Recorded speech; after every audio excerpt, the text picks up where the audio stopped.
This episode is part one of a part two series about the Big Ten schedule release and how it affects Penn State in 2024 and 2025. Enjoy. People are saying that Penn State got off easy with the Big Ten schedules for 2024 and 2025. No, they did not. You are Locked On Nittany Lions, your daily podcast on the Penn State Nittany Lions, part of the Locked On Podcast Network, your team every day. Hey, thanks so much for making Locked On Nittany Lions your first listen and watch every single day. We are free and available wherever you get your podcasts, including YouTube. My name is Seyko, your host of the show, and I am joined once again, long time no see, but it's great to have him back. That is Matt Freiler over on the other side. Matt, it is great to talk once again. Schedules, Penn State football. Did the Big Ten do them dirty? Did they do them right? That's why we're having you back on, because this is, and especially with all the jibber jabber going on the internet right now. Yeah, good to be back, Zach. Been a while since we did one of these. Got a little busy there with the XFL. Had some great Penn State former alumni and players that were actually coaching and playing in the league. So shout out to some of those guys. Like, we know Steve Gonzalez ended up all XFL. Mike Minette was a guy who was in the trenches for the Seattle Sea Dragons all year. And Coach Fly, who was at Penn State as a GA for a while, was the linebacker coach in Seattle. Among many others, we know a John Lovett. So Robert Windsor, like a lot of cool. You got the chance to talk to him on one of your shows before, but like a lot of really cool former Penn Staters in the XFL, and it was cool to kind of see that all come together. So. You did a lot of good stuff over there on your YouTube channel about the XFL, and I hope to see more in the future when it comes back around in a year. But what would you say the best moment for you, the best memory you're going to take away from this XFL season? Man, at the end of the year, the culmination kind of all the work we did and trying to establish ourselves as an independent XFL podcast and kind of entering a market that really just, you didn't know what you were getting into. Just a brand new league, upstart. Everybody's learning on the fly. I think the coolest thing was being at the XFL championship game in San Antonio and having a chance to ask Dwayne "The Rock" Johnson what he would say to the people who said the XFL would not make it to that championship game. Obviously, there's been some spring leagues that did not get to their championship game. And to see him reflect in front of that crowd in the media scrum, it made it all worth it. That's all I ever really wanted to do, is get a chance to ask him that question. And we had amazing moments all year, but that one stood out. Absolutely. It seems like you're in a movie. Like, doesn't feel real talking to him, but. And he gave you a quote tweet too. Yeah. Marty Fresh. I got to hit the name change. He actually reached out and said he appreciates it, Marty. So autocorrect got him. But if that's what I got to go by, it doesn't matter, as The Rock would say. I'll go by whoever, as long as I'm on his radar. So that's awesome. Locked On Nittany Lions is your go-to podcast for Penn State rivals. Visit happyvalleyinsider.com for all the latest in Penn State football news. Of course, the Big Ten schedule release coming out Thursday, June 8th, depending on when you're listening to this. I mean, very, very recent stuff. You and I are reacting to this instantly, Matt. But go check out Penn State Rivals, happyvalleyinsider.com for all the latest on that and recruiting with official visits all over the place right now in the month of June. All right, so really we can't waste any more time on this, because we have to go through so many different angles with the Big Ten schedule release. These are all games we don't know what the roster is going to look like for Penn State. But, man, does it look a lot of fun. I mean, yeah, we have an idea, right? Drew Aller is going to be the starter in 2024. Nicholas Singleton and Katron Allen will be. We know that. But the Big Ten is going to change so much in 2024 and beyond, officially with USC, UCLA. They've done away with the divisions, because that would have been a pretty clunky West division. Oh, yeah, you got Purdue, you got Minnesota. By the way, you got California schools all the way in the West. I mean, there's so much that we could take away from this, and we're going to try to jam pack it all into this one episode, Matt. But where do we begin with Penn State, the Big Ten schedule? And I'm glad they're playing 9 opponents out of the Big Ten schedule. Unlike the SEC, they get Mercer and Alabama, A&M, CC, Texas, Corpus Christi in late November, right? but Penn State's got to go through a gauntlet. But according not to some people, apparently that's their schedule's too easy. Yeah, and touching on kind of like weak schedules in 2023 before we even get into like 24. How about Michigan for the second year in a row, getting away with not playing a Power 5 non-conference opponent? What are we doing? What are we doing? I know they had the UCLA home and home that they canceled, and they play nobody again. I think they open with Rutgers, so just had to get that out there while I have the platform. That's all Big Ten this schools. Is the place to do it. All Big Ten schools playing a Power 5 non-con game except Michigan. They will come into Beaver Stadium 9-0. They'll probably be number 2 in the country. And Penn State will have run the gauntlet of Columbus, Ohio before that. So anyway, yeah, into what we saw today with the 24 and 25 schedule release. I guess right off the bat, I saw Brett McMurphy had the leak on some of the interesting matchups that came out before they officially announced it. Yeah, he did. And I saw Penn State hosting USC in 24. And that jumped off the paper. All I could think about is revenge and how much that Rose Bowl hurt back in 2016. I'm still not over it. That game hurt. That team deserved that. You hadn't seen that team lose in 10 to 11 weeks at that point, if not longer, back in 2016. So I won't forget. I know it's different players, but it's funny because back in, I kind of relate it to back in 94 when Nebraska was voted ahead of Penn State and the Nittany Lions didn't get the national title. 8 years later, Nebraska came into Beaver Stadium under the lights and got smacked 40-7. Yeah. Here's that angle, right? Penn State loses to USC in the Rose Bowl, gave everything they had.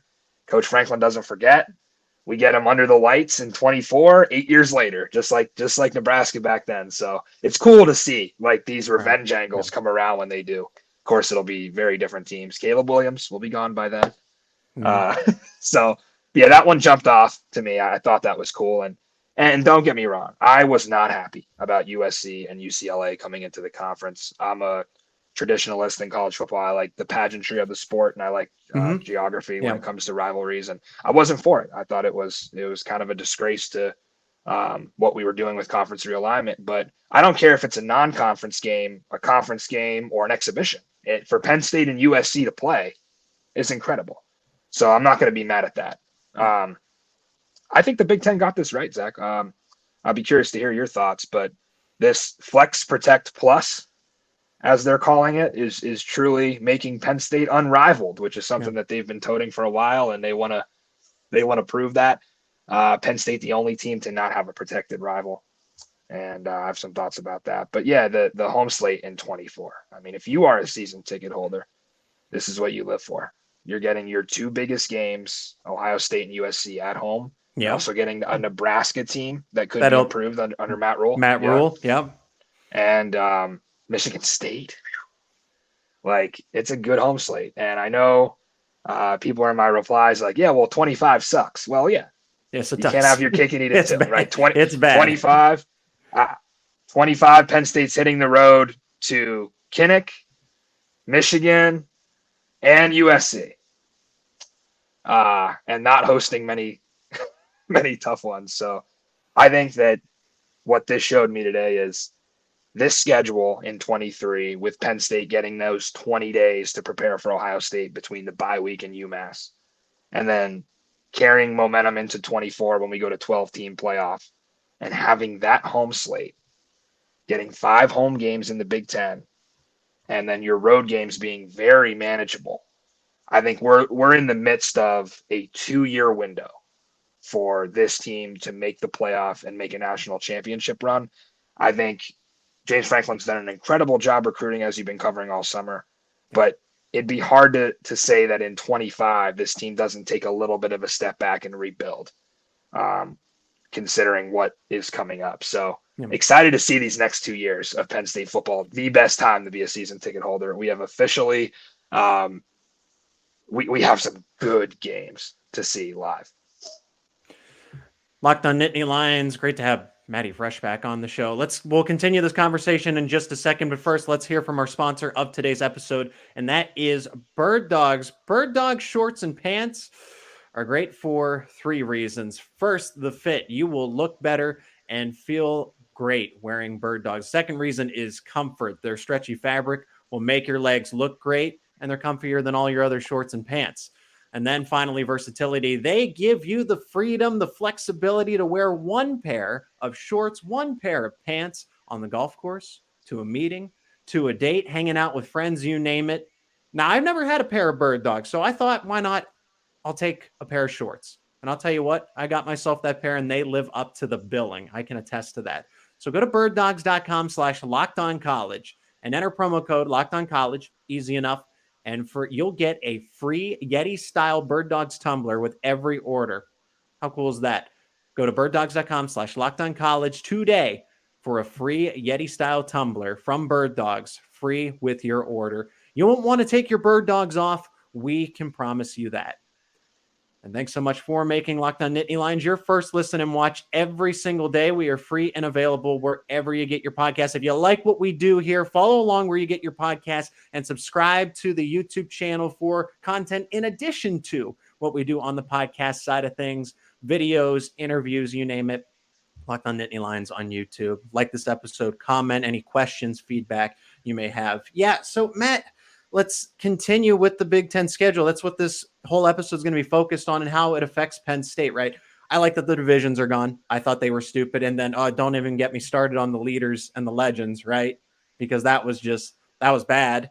And I think geography, we've seen for the longest time, like I could devote 30 minutes to tearing into the Big Ten West. When was the last time they actually sent a real representative to the Rose Bowl? They've never sent one to the college football playoff. They haven't even been close. You're lucky if you get 9-3 out of Wisconsin. You're lucky if you get 8-4 out of Iowa. And those are the teams that are being sent to the Big Ten championship to face Michigan, Ohio State. Yeah, I'd like Penn State to be in that conversation, but they just haven't been close. Okay. But that changes in 2023, 2024. I'm glad that some people, if you watch, it depends on who you watch, what college football content creator you watch, right? Some people are like, Penn State will go 10-2. They can't get over the giants of Ohio State and Michigan. Then there are some that are like, Penn State's actually really deep as a team. They're built for this. And they're definitely built. You want to talk about 2023, right? That this is the last chance to get in the 4-team college football playoff. The 12 teams completely wide open. And I know for a fact Penn State will get into that.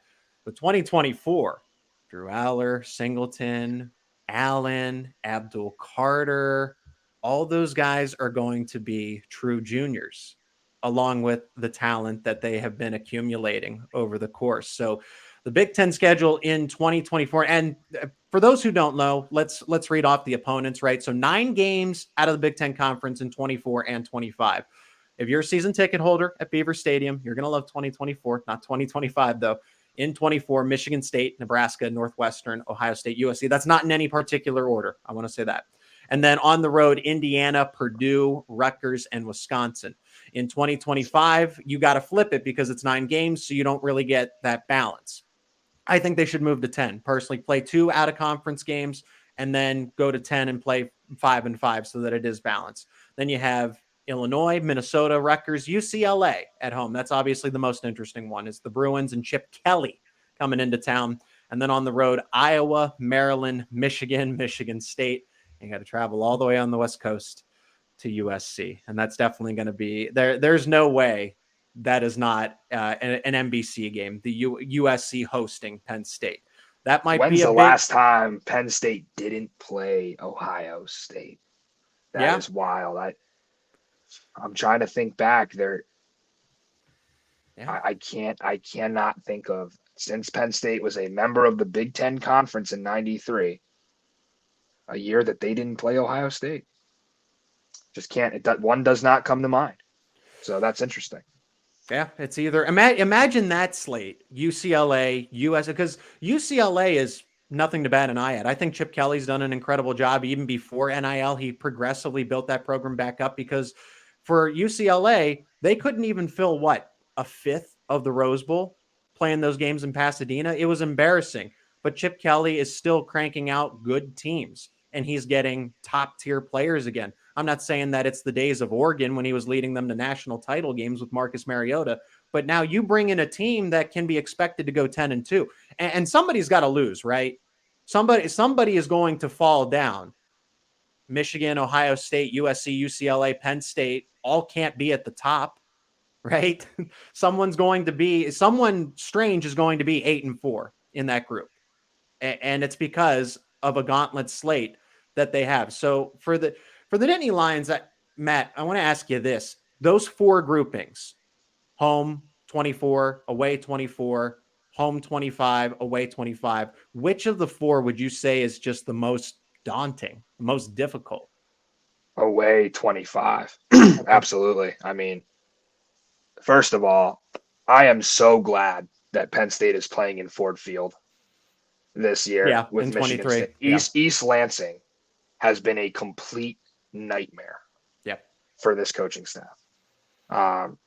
Rain delay keeps us out of the playoffs in 2017. Essentially, yeah. Chick-fil-A sandwiches and Papa John's pizza too. Yeah.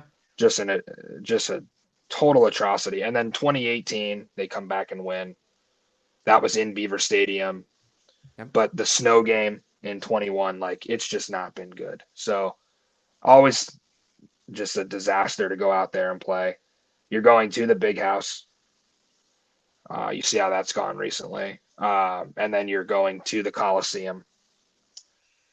I think of like 2008 and 2016 playing USC in California. And then Iowa.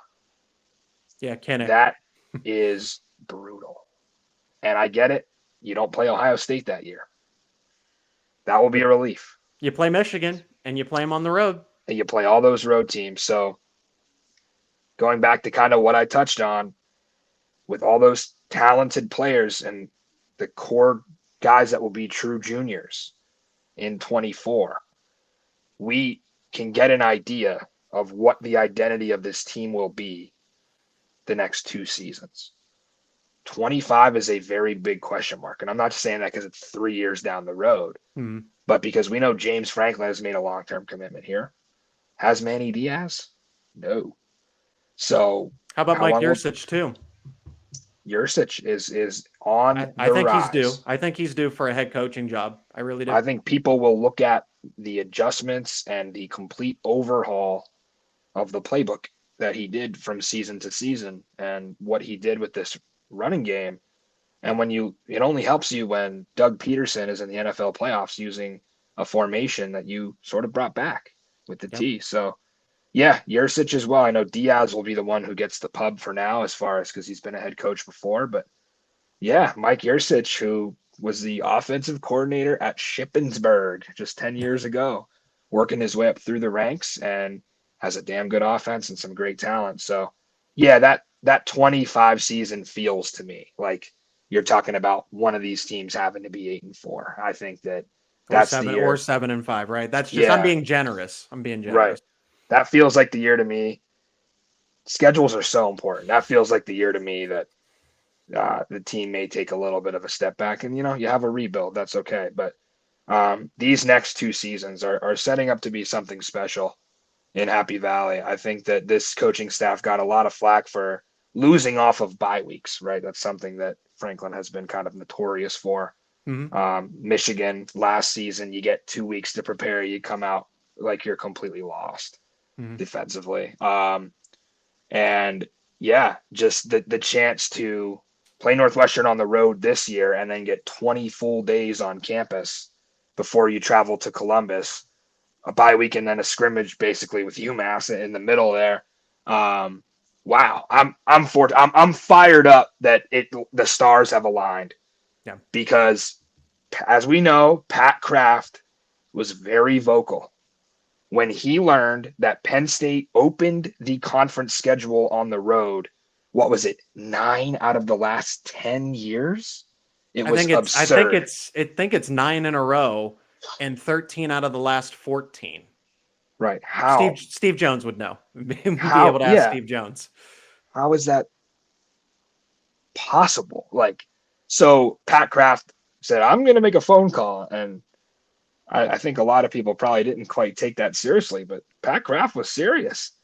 And yeah, I do think that this is the Big Ten making things right with Penn State by saying, You're not going to get the California trip in the first year of this.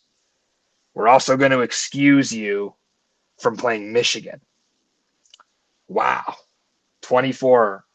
You don't want to be Michigan going on the road to USC in 24.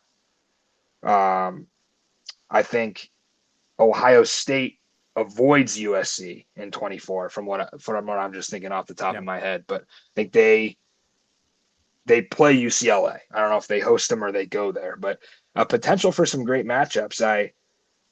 I know you said like the 9 conference games. Will USC continue to play Notre Dame? Or is that, something that will be lost with all this? So, yeah. What do you think? I want to get your take on, I'll run through some of them. The protected rivalries. That was next on my list. Yeah. So we're on the same page. Right. Here. There's some interesting ones here. There's 11 of them. I went through and I looked at maybe how they decided this, and this is kind of where I want to get your take. I was under the assumption that the Big Ten was going to use the ACC's model, which is the ACC getting rid of their divisions and giving each school 3 protected rivals per season. So I sat there and I thought about, okay, who are the likely candidates for Penn State to potentially be protected rival? I was thinking Michigan State with the land-grant trophy and the fact that series, best trophy in all the sports. Yep. Right. And that series is deadlocked at 18 all time. Yeah. Hate to say it, but they are in the definition of it a rival. The only thing you don't have going is the 2 teams have only met 36 times. Mm-hmm. But you had potentially Maryland just because of geography. Yeah. And then I see the one that I'm on the fence on is Ohio State. I know everybody's on Twitter right now, especially national college football fans and media, that are upset that Penn State is not going to play Ohio State every year. Had some great back and forth action. Obviously, Penn State has lost. I think I saw today 24 of the 38 meetings, 24 of the 36, something like that. Yeah. But when they sat around, they decided these 11 games.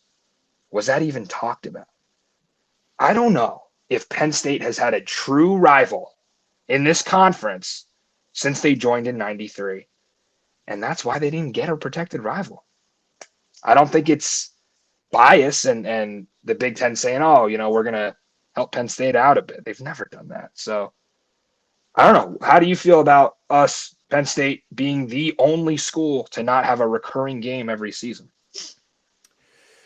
I mean, I look at it and I say Ohio State, Michigan should have been the teams, right? If you're looking at the hierarchy, those are the games that everybody circles on the calendar. It's not Michigan State. I would say Iowa's in there as well. If you had to rank them, Ohio State, Michigan, Iowa. Like that Iowa game in Kinnick, that's the one that we're kind of lamenting and saying like, man, that one's not fun to play on the road in 2025. But I think that it is a little bit. Now, I thought I saw one, and I think I had this wrong with my initial take, that because it is the 3 unprotected rivals, right? It's like one of those unprotected picks in the NBA draft, and they're always changing hands. I thought it was Maryland, Michigan State, and Rutgers. And I said, that's extremely disrespectful because you really don't give Penn State a serious opponent. Yeah. It's just the fact of the matter. I said, I'm like, that's stupid. It's downright stupid. But then it's now USC instead of Maryland, essentially. And then the other 2 schools, Michigan State, and I think I have it right in Rutgers. I just want to double check. I was under the Rutgers, USC. I was under the assumption that the way that this is working is the conference decided on these 11 games. This is Minnesota, Wisconsin. These are just matchups. Mm-hmm. Minnesota, Wisconsin, Indiana, Purdue, Michigan, Ohio State, Illinois, Northwestern, Iowa, Minnesota, Michigan, Michigan State, Illinois, Purdue, Iowa, Wisconsin, USC, UCLA, Iowa, Nebraska, and Maryland, Rutgers.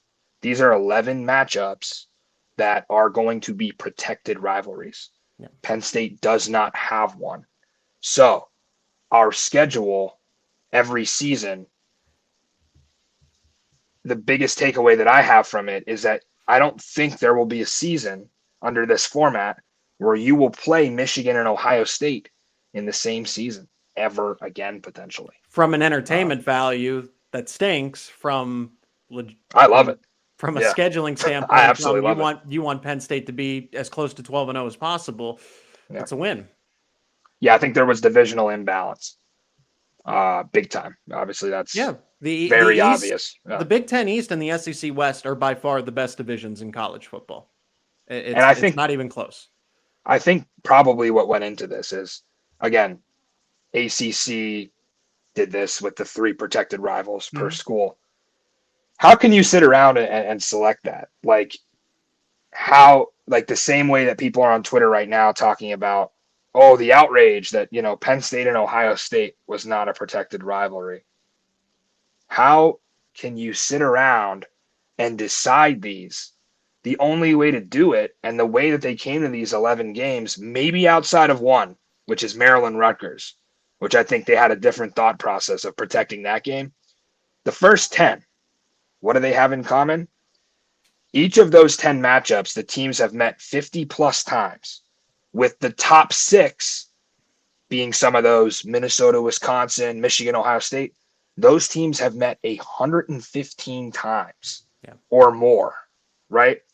So I think they looked at tradition, trophy games, teams that have played every year for the last century plus, and they got all of those in there. The reality is, people forget that Penn State was part of the first round of Big Ten expansion in 1993. Yeah. And they have played Maryland and Rutgers far more times than anybody in the conference when they were independent. I think Penn State has played Ohio State the most, being 38 times. You see what I'm saying? Not even close to the top 10. Even Iowa, Nebraska. Nebraska just joined the conference. 2011? They have a protected rivalry with Iowa. Those 2 teams have met 53 times. So you wonder, how much was that even really discussed? How much was that talked about, that Penn State, Ohio State would even be in this category? And I think ultimately it's the biggest takeaway. I'm not sure people are quite realizing the impact of this. Penn State's door is wide open now. Ohio State and Michigan being on the schedule in the same year for so many years in a row has been the sole reason this team has not made the playoffs, and the inability to get over that hump. Now, I know we're going to 12 teams.